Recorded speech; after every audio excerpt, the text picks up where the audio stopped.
지난 6일이죠 월요일 이 터키란 이름이 이제 튀르키예라는 이름으로 이제 작년에 바뀌었는데요.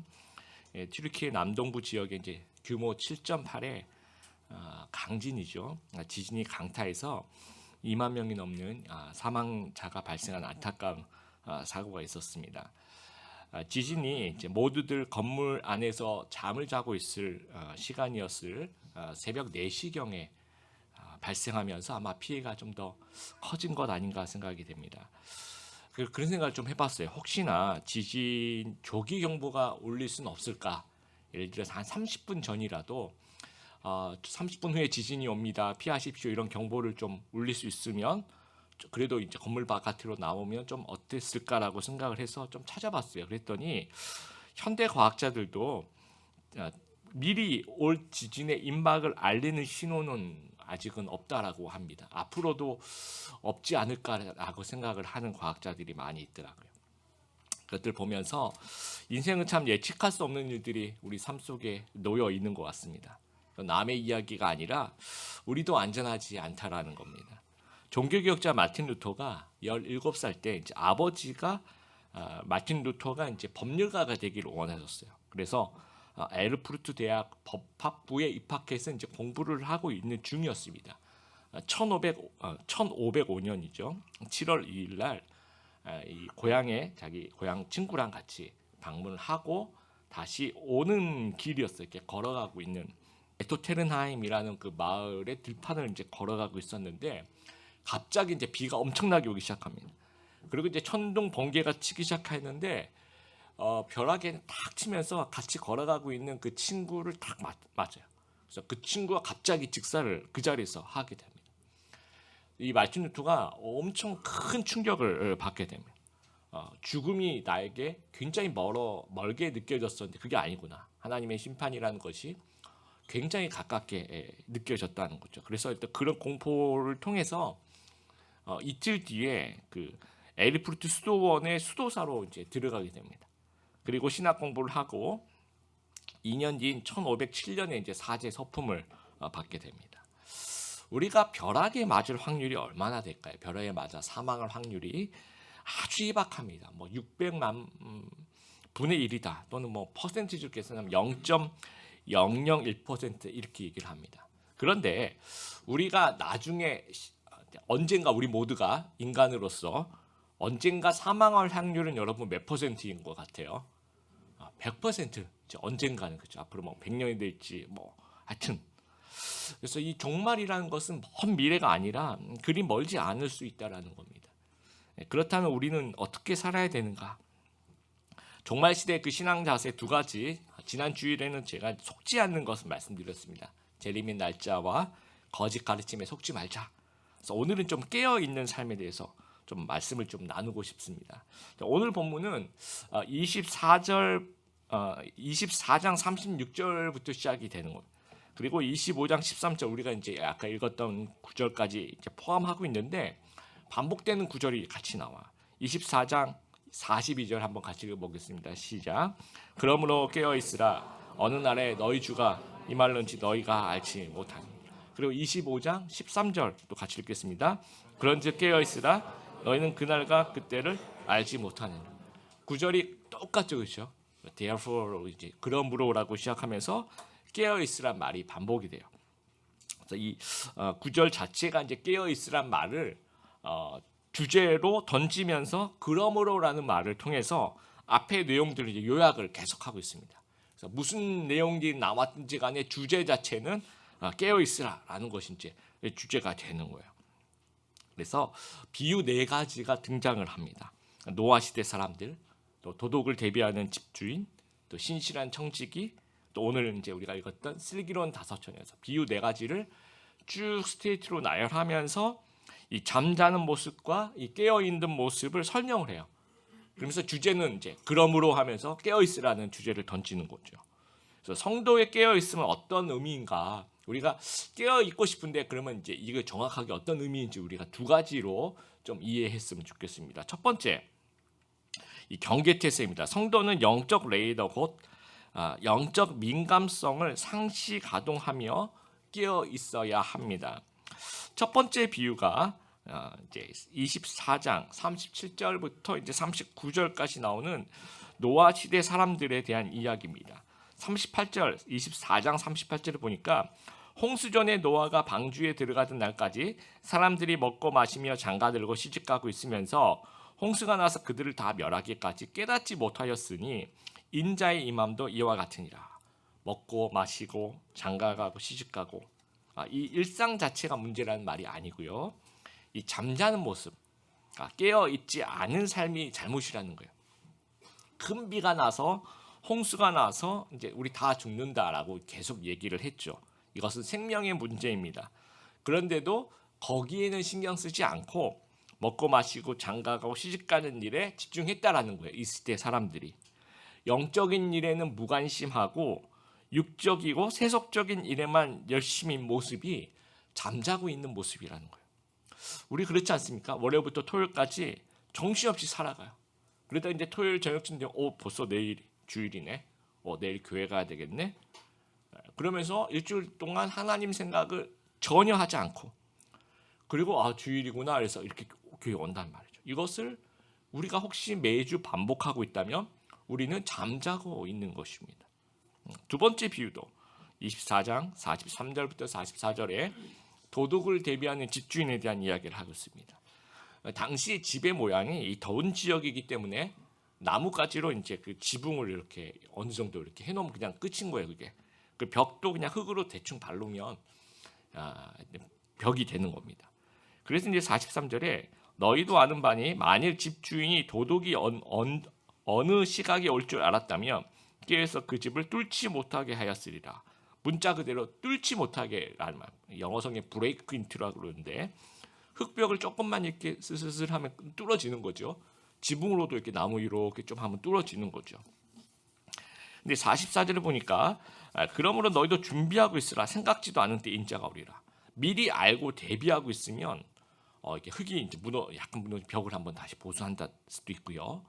아니면 이제 오늘 올 거야라고 예상이 된다면 안 자고 있는 거죠. 그리고 이제 귀를 쫑긋하고 레이더를 가동하고 경계 태세를 강화하는 거죠. 그러면 도둑이 절대로 들어올 수가 없는 겁니다. 이 영적 레이더 이거 정말 중요합니다. 이건 개인의 경건의 시간이라고도 얘기할 수 있습니다. 우리가 영적으로 상태가 안 좋을 때가 있어요. 깨어 있지 못할 때가 있습니다. 그럼에도 불구하고 우리가 예배를 참석했을 때 예배 은혜 받고 설교에 은혜 받는 거 가능합니다, 여러분. 이거는 그러니까 티가 잘 안 나요. 그러니까 내가 좀 영적으로 무너져 있는데도 예배를 이렇게 매주 참석하다 보면 그게 또 말씀이 또 귀에 들릴 때도 있고 찬양이 마음에 들어올 때도 있고 티가 잘 안 납니다. 그래서 잘 몰라요. 근데 개인의 경건의 시간을 가져보면 우리의 영적 건강함이 이제 티가 나기 시작합니다. 말씀을 읽거나 통독을 하거나 큐티를 하거나 하면 내용이 이제 우리가 영적으로 좀 깨어있지 못할 때는 내용이 잘 안 들어와요. 그래서 이게 나랑 무슨 상관이지? 그리고 내가 분명히 2장을 읽고 있는데 내가 3장을 읽었는지 2장을 읽었는지 기억이 안 나. 그러다 잠깐 읽고 있는데 전화가 와서 전화를 받고 전화를 끊으면 내가 1장을 읽었는지 2장을 읽었는지 3장을 읽었는지 모르는 그런 상황이 있습니다. 이건 내가 잠자고 있는 거죠. 이 상태는 내가 영적으로 건강하지 않은 상태입니다. 그리고 가장 티가 많이 나는 게 기도예요, 여러분. 영적으로 건강하지 않을 때는요, 눈을 감으면 자기가 정한 기도 시간이 있잖아요. 그래서 내가 건강할 때는 그 자기가 정한 그 기도 시간에 눈을 감으면 정말 하나님과 긴밀한 대화를 오고 가는 그 영적인 느낌이 있어요. 그러면서 막 힘이 나거든요. 오늘도 하나님과 대화했다 이런 생각이 나는데 내가 영적으로 건강하지 않을 때는 눈을 감으면 왜 이렇게 졸려? 그리고 딴 생각이 막 기도할 때는 내가 오늘 오후에 누굴 만나기로 했는데 내가 연락을 안 했구나부터 시작해서 굉장히 다양한 생각이 많이 납니다. 그리고 내가 20분 기도할 거야 라고 생각했는데 2분만 지나도 20분 지났지? 눈을 떠보면 1, 2분도 안 지나 있는 상태. 그리고 말이 잘 안 나와요. 하나님한테 대화를 하고 싶은데 말이 안 나오는 거죠. 잠자고 있는 것입니다. 성경 읽는 불신자는 있어도 기도하는 불신자는 없어요. 그만큼 기도는 우리의 영적인 생활을 리트머스 종이와 같은 그런 모습을 나타내 준다라는 거예요. 그래서 기도의 레이더를 여러분 우리가 가동해야 됩니다. 차분하게 하나님 앞에 앉아서 하나님의 인자하심과 나 자신을 좀 기도를 통해서 직면해야 되는 거예요. 그래서 영적인 민감성을 회복하는 겁니다. 하나님, 내가 죄인입니다. 내가 정말 이 부분을 내가 기도하면서 회개해야 될 부분을 찾아야 되는 거예요. 근데 기도하면 그게 막 이렇게 발견이 돼요. 아, 내가 이것을 하나님께 좀 회개해야 되는구나. 내가 이 부분에서의 그 죄악이 주님 앞에 있구나. 내가 이 부분이 좀 무너져 있구나라는 것을 기도하면서 발견하게 되는 겁니다. 그래서 마틴 루터가 너무 바빠서 기도합니다라고 얘기를. 너무 바빠서 우리는 너무 바빠서 요즘 못합니다라고 하는데 마틴 루터는 너무 바쁘니까 더 해야 된다라는 거예요. 너무너무 바빠서, 그러니까 너무 일이 많고. 그래서 마틴 루터는 하루에 한 4시간씩 기도를 했대요. 그래서 시간이 많아서 그랬냐, 그게 아니라 너무 마음이 아프고 너무 힘이 들고 너무 이렇게 영적인 공격이 심하고, 그래서 더 많이 해야 된다. 그래야지 내가 살아난다. 해서 너무 바빠서 기도합니다라는 그 유명한 말을 남겼어요. 그래서 영적 레이더와 기도의 레이더를 가동하지 않으면 죄와 세속과 마귀가 계속 이렇게 슬그머니 들어와요. 그리고 이제 우리는 모르고 그냥 속수무책, 이게 뭔지도 모르고 당하는 거예요. 죄에 당하고 세속에 당하고 마귀에게 속수무책으로 계속 당하게 되는 겁니다. 1945년 12월 7일 일요일 아침에 미 태평양 함대 근거지인 하와이에 있는 그 진주만에 일본 전투기가 습격을 했어요. 그리고 3시간 동안 이 폭격을 가했는데 미군 피해가 함선이 12척이나 침몰했어요. 그 가운데 애리조나호는 9분 만에 침몰하고 그 안에 있던 1,000명 이상이 이제 사망하고, 그리고 비행기도 이제 188대가 격추가 됐는데 이 비행기가 싸우다가 이렇게 추락이 됐다기보다는 뭐 뜨지도 못하게 뭐 여기 이제 땅에 이제 있는 상태에서 예상치도 못한 시기에 이제 덮친 거죠. 그래서 약 총 군인들이 한 3,500명 이상 이제 사상자가 발생했는데 일본군의 피해는 한 60여 명 정도 사망할 정도밖에 거의 없다라고 할 정도예요. 그러니까 왜 그러냐면 미군은 그때 이제 깨어 있지를 못한 거예요. 주말이 일요일 아침이니까 토요일 저녁에 이제 술 마시고 댄스 파티 하고, 그리고 이제 주일날 오전에 계속 잠자고 있었던 거죠. 그리고 이제 레이더망 이제 관측병이 그걸 보고 있어야 되는데 뭔가 이렇게 비행기가 막 이렇게 오더래요. 레이더망에서 보였던 거죠. 그래서 이제 상부에 보고를 한 겁니다. 이상한 비행기가 날라옵니다. 그랬더니 상부에서 아이고, 이 시간에 뭐 어느 비행기가 날라오는 뭐 일본군일 수는 없다. 그냥 우리가 연습하는 연습기일 거야. 무시해. 그래서 그냥 무시했다는 거죠. 제대로 레이더로 분별했다면 그렇게까지 당하지는 않았을 것입니다. 성도도 마찬가지. 영적인 민감성을 유지하고 있으면 절대로 세상에 당하지 않아요. 절대로 마귀와 죄에 당하지 않게 되는 겁니다. 군대에는 이제 경계 근무를 쓰죠. 그런데 이제 밤새도록 이제 경계 근무를 쓴다면 한 장소 또는 이 장시간에 한 장소에 이렇게 경계 근무를 쓰다 보면 되게 졸립니다. 그래서 이게 뭐 시스템적으로 졸릴 수밖에 없는 거죠. 그래서 이제 안 졸리게 하는 시스템을 개발한 게 이게 밀어내기식 근무라는 것이 있습니다. 그거 이제 30분 또는 1시간 단위로 이 진지가 여러 개 있으면 여기서 한 명씩 여기 밀어내면 여기서 또 저쪽으로 밀어내고 저쪽에서 밀어내고, 이렇게 군대 갔다 오신 분들은 한번 해보신 기회. 그러면 내가 30분 단위로 움직이게 돼요. 이 옆으로 또 움직이게 되고, 그러면서 또 잠이 좀 깨고, 또 그 옆으로 또 30분 지나면 또 움직이게 되고, 조금 계속 움직이게 되니까 이 시스템은 좀 잠이 깰 수밖에 없는 그런 시스템을 구축을 하는 거죠. 가만히 있으면 우리도 영적으로 잠을 자는 거죠. 그래서 여러분 주중에 우리 주일 예배뿐만 아니라 주중에도 우리가 영적으로 깨어 있을 수 있는, 그것을 점검할 수 있는 그런 시스템을 구축을 하고 그것을 항시 가동을 하고 있어야 된다는 겁니다. 그래서 나의 그 정해진 기도 시간을 갖는 것 굉장히 중요합니다. 그리고 그것을 지키는 것. 그리고 여러분이 드림의기 유튜브 새벽 기도회 같은 경우에도 출근하시면서 들으시면서 간다든지 어떤 나의 루틴을 가져가는 것. 또 금요 기도회를 같이 이제 집에서 들으시면서 뭐라 그럴까요? 일주일 동안에 있었던 것들 좀 정리하는 그런 시간들 좀 가지시는 거. 하나님과 만나는 시간들 가지시는 거 굉장히 중요합니다. 그래서 죄에 물들지 않도록, 세상에 잠들지 않도록 자꾸 나를 좀 깨울 수 있는 우리 귀한 성도님들 되시길 바랍니다. 두 번째, 전투태세입니다. 성도는 거룩과 성결의 삶을 상시 유지하면서 깨어 있어야 합니다.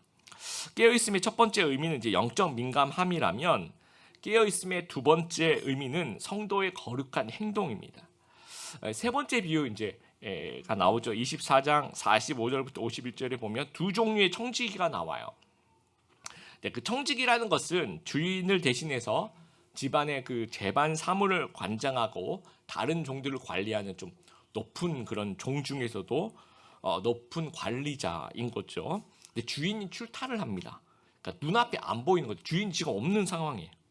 그랬더니 두 종류의 청지기가 있더라는 거예요. 한 명은 악한 청지기는 주인이 없으니까 막 동료들 때리고 술 마시고 막 방탕하고 그러면서 청지기 역할을 전무하게 됩니다. 잠자고 있는 거죠.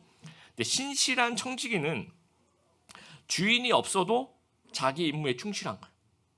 그래서 임무를 상시 유지하는 겁니다. 갖다 줄 거 갖다 주고 챙길 거 챙기고 또 청소할 거 청소하고 이 모습이 언제 어디서나 깨어있는 모습이라는 거예요.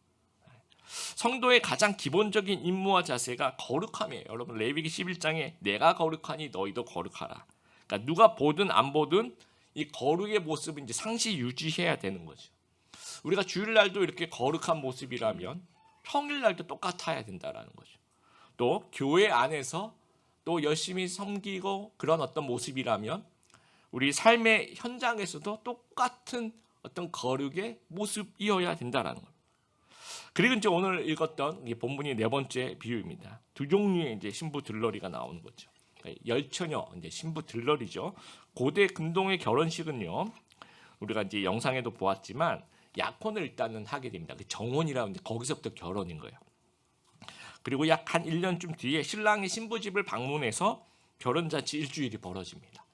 근데 보통 이제 해가 지고 신랑이 신부 집으로 출발해요. 도보로 가는 거기 때문에 늦어지는 경우가 많습니다. 중간에 길이 막힐 수도 있고 또 결혼 지참금 문제 때문에 조율하면서 좀 늦어질 수도 있고요. 근데 신부 들러리 이제 처녀라고 표현하고 있죠. 보통 한 10명 정도 돼요. 그러니까 신부 대신에 신랑을 마중하면서 그 등불을 켜고 그 앞부분에서 이렇게 깜깜하니까 아무래도 그 불을 지피면서 이렇게 약간 흔들흔들하는 그 어떤 등불에 춤을 추면서 이제 맞이하는 거예요. 그래서 이 램프라고 이제 영어 성경에 써 있는데 이 램프가 꺼지면 다시 올리브 기름을 공급하는 겁니다. 그래서 이제 켜놓고 기다리죠.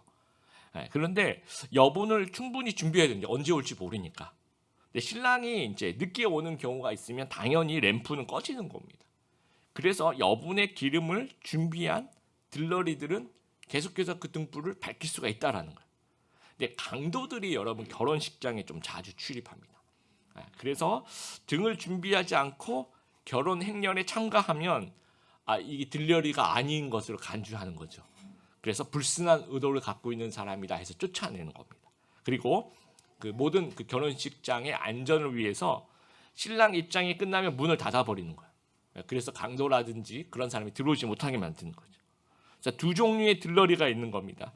기름을 준비하지 않은 미련한 5 처녀가 있고 기름을 준비한 슬기로운 5 처녀가 있더라는 거예요. 근데 신랑이 왔을 때 등을 밝히고 있는가, 기름을 상시 유지했는가가 이 관건이라는 거예요. 그러니까 예수님이 다시 오셨을 때 그때 거룩함을 유지하고 있느냐는 거예요. 우리가 밤에 잠을 자고 있는데 지진이 나서 하늘나라를 가게 됐다고 생각해 보세요. 어떤 천재지변으로 급히 우리가 하나님 나라 가게 된 그 순간에 하나님이 너는 영적으로 아주 성결하고 깨끗한 모습으로 나에게 왔구나라고 얘기할 수 있느냐는 겁니다. 언제가 될지 모르니까 언제나 거룩한 그 모습을 계속 상시 유지해야 그것이 끼어 있다라는 의미라는 거예요. 여러분 우리 인류의 조상인 아담이 굉장히 스마트하고 똑똑했습니다. 어떻게 알 수 있냐면 이제 짐승과 새들 다 데리고 오면 장명을 하죠.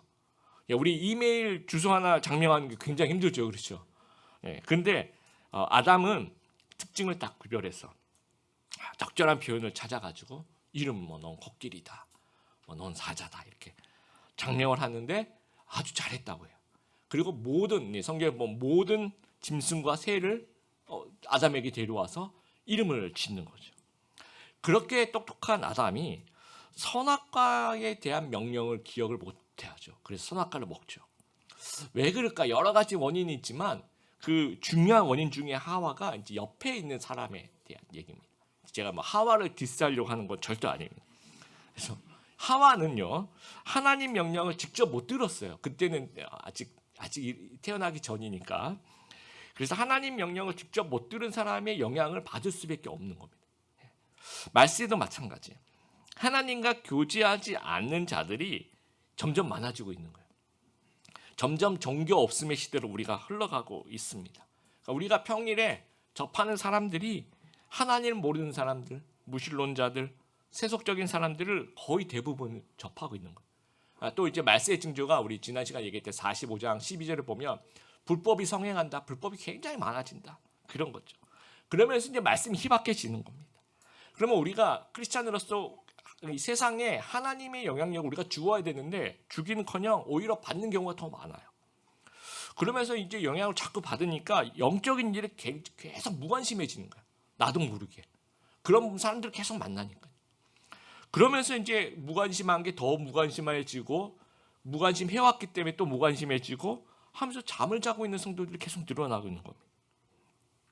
그럼 카지노에 없는 것이 세 가지라고 합니다. 첫 번째는 시계고, 두 번째는 창문이고, 세 번째는 거울이 없대요. 시계 없고, 창문도 없고, 거울도 없고. 왜 그럴까요? 깨어있지 못하게 하기 위해서.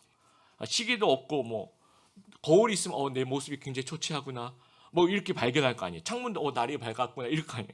그게 없어요. 밤새도록 그냥 그런 어떤 변화를 알아채지 못하고 도박에 집중하도록 만드는 거죠. 마귀가 그래요. 종말에 지나치게 우리가 관심을 가지도록 하거나 아니면 아예 그냥 영적인 일에 우리를 무관심하게 만드는 거예요.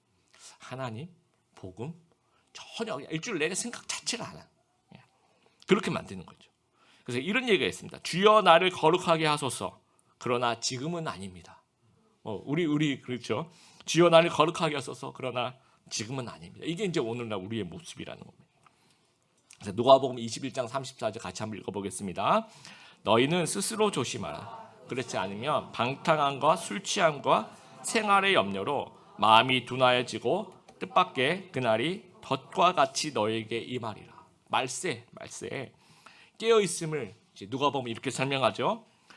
여러분 요즘 무엇 때문에 여러분 마음이 둔해졌나요? 방탕함입니까? 아니면 술 취함입니까? 아니면 생활의 염려입니까? 마음이 둔해지면 하나님께 무관심해지는 거예요. 그러면서 양심의 가책이 없어집니다. 그러면서 이제 경건의 능력이 없어지는 거예요. 그래서 이런 어떤 방탕함과 술 취함과 생활의 염려로부터 깨어 있는 거, 이 거룩한 생활로 돌이키는 것이 이제 깨어 있다라는 거예요.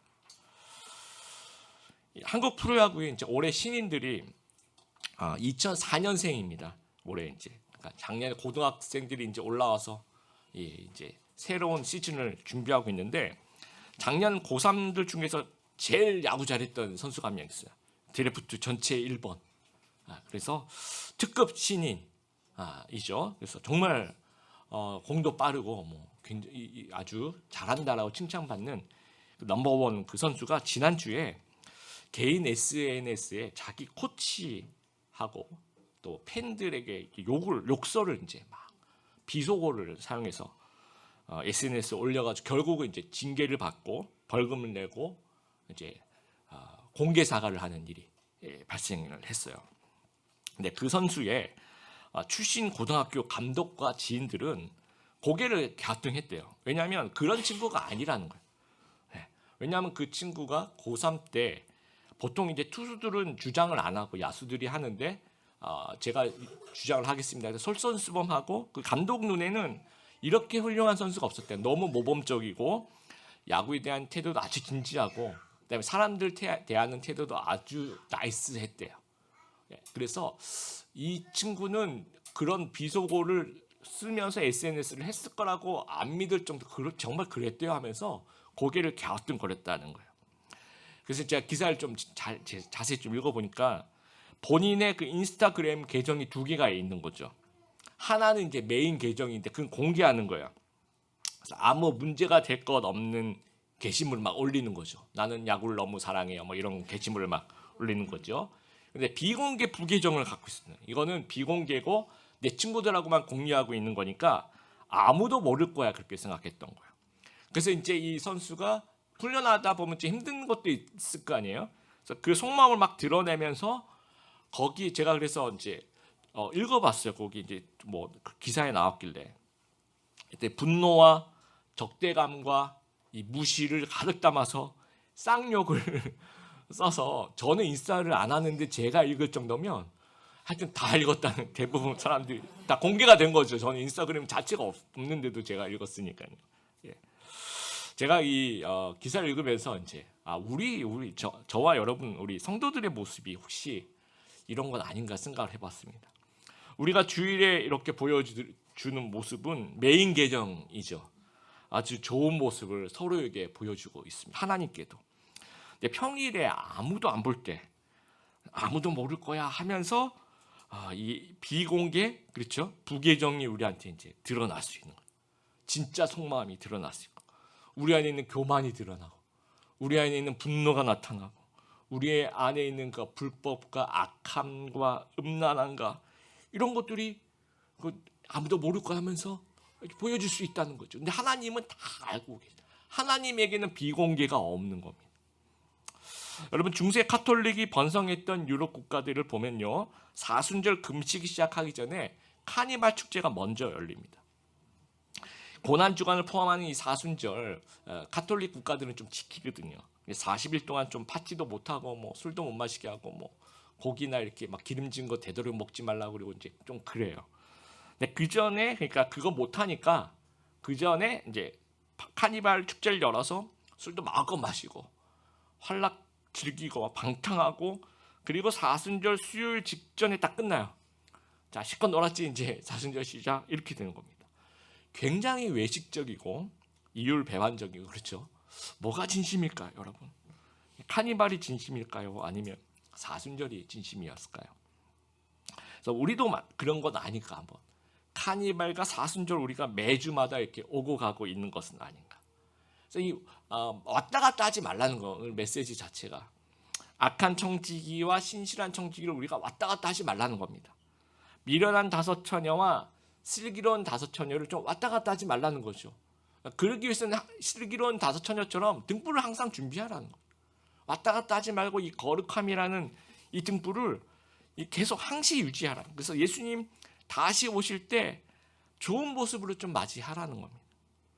여러분 내 안에 죄성이 있어요. 죄가 있습니다. 근데 이 죄성이 나를 어디까지 무너뜨릴 수 있을까요?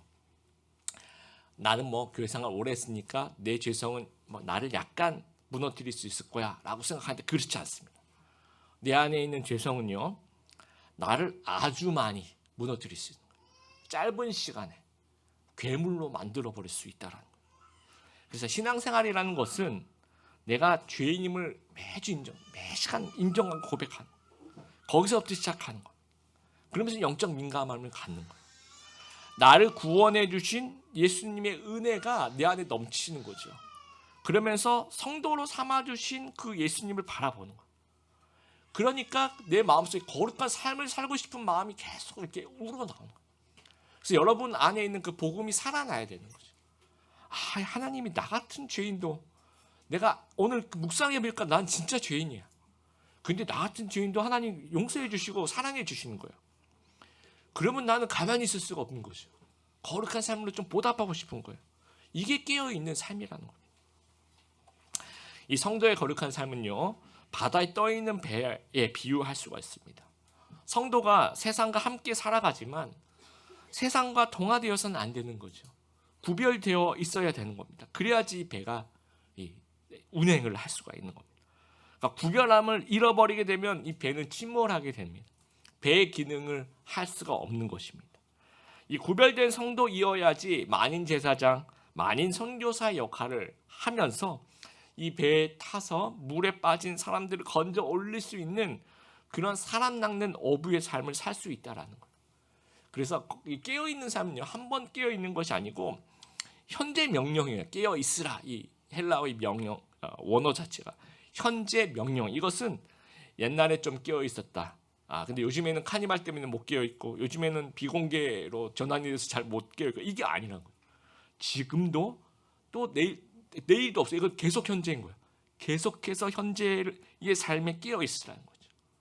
근데 우리가 뭐 잠시 무너지고 그러는 과정이 이제 어리석은 다섯 전화가 잠시 무너진 거죠. 그렇죠? 그러지 말라라는 거예요.